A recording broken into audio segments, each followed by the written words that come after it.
হাসিনা আপনাদের ছেলে পালিয়ে গিয়েছে। গোপালগঞ্জকে যদি উনি ধারণ করতেন তাহলে ভারতে না গিয়ে উনি গোপালগঞ্জেই আসতেন।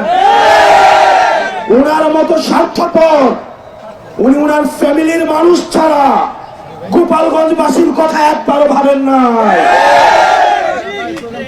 প্রিয় গোপালগঞ্জবাসী, গোপালগঞ্জ বাংলাদেশের হয়ে উঠতে পারে নাই, আপনারা বাংলাদেশের হয়ে উঠুন। আওয়ামী লীগ পরিকল্পিতভাবে গোপালগঞ্জকে বাংলাদেশ থেকে বিচ্ছিন্ন করেছে, ভবিষ্যৎ প্রজন্মের ভবিষ্যৎকে সংকটে ফেলেছে। আমরা গোপালগঞ্জবাসীকে আশ্বস্ত করতে চাই, গোপালগঞ্জ বাংলাদেশের, ফেনীও বাংলাদেশের, বগুড়া বাংলাদেশের, বাংলাদেশ এই 64টি জেলার সমান অধিকারের জন্য লড়াই করবে। সবার জন্য আমরা সমানভাবে লড়াই করব। প্রিয় গোপালগঞ্জবাসী, আমরা আপনাদেরকে আহ্বান জানাবো, আপনাদেরকে আমরা জালিমের শাসন থেকে মুক্ত করেছি। আমরা ইনসাফের বাংলাদেশ করার জন্য আপনাদেরকে সাথে নিয়ে আমরা একসাথে দায়িত্ব এবং ইনসাফের বাংলাদেশ গঠন করব।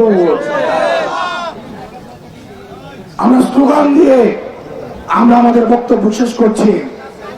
এই গোপালগঞ্জের মুজিববাদীদের মাটিতে দাঁড়িয়ে আমরা ঘোষণা করছি, ওই মুজিববাদের আস্তানা ভেঙে দাও, গুড়িয়ে দাও।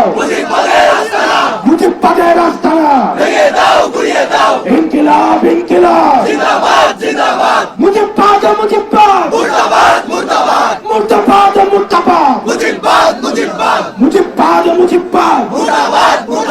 ইনকিলাব, ইনকিলাব, কোথায় কোথায় বাংলা ছাড়, এই দেশ আমার দেশ, ইনকিলাব, ইনকিলাব, মুজিববাদ, মুজিববাদ, এনসিপি, এনসিপি।